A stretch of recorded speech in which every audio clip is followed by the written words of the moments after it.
We're back in the Fawley Challenge Cup, and on the Berkshire Station here we have Wallingford Rowing Club. It's quadruple sculls, as you can see. Wallingford on the Berkshire Station in scarlet and light blue, and the Buckside is the Royal Grammar School, High Wycombe. Wallingford, of course, Oxfordshire, the home, amongst others, to, forgive me for saying it, Oxford University's training camp. It's okay, you can mention it.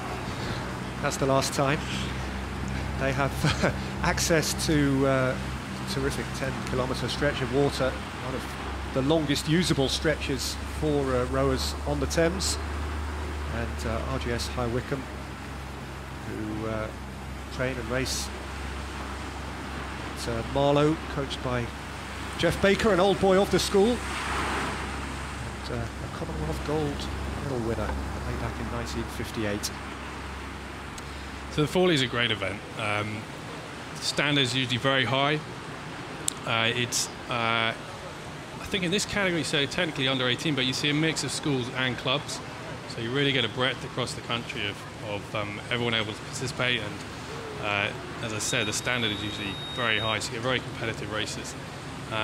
I think, you know, for Britain, this is where we're seeing a lot of scullers come through to, you know, to compete where we didn't have maybe 10 years ago. And if you look at the British standard, we've now got a very successful quad, and I think, you know, this is a great channel for feeding into that future generations. You know, this event has come on strength to strength over the last 10 years. This the crew from Wycombe, a slightly more local crew who are into an early advantage again, and I don't want to revisit it habitually, and for the sake of it, they do carry a weight advantage of about 1.5 stone, 12.4. That's pretty hefty for lads of this age. I think in this case, then yeah, that's a margin. But again, I mean, if you look at the standard, so squad crew boat rowing in this nature in a boat, in a quad like this, it's quite hard to get it right. You're more confined than in rowing.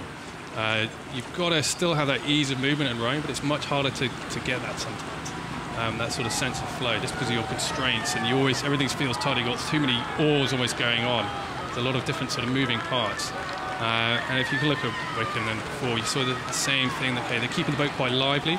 So obviously it's still a race going on here, but it's just keeping it high, keeping it moving along.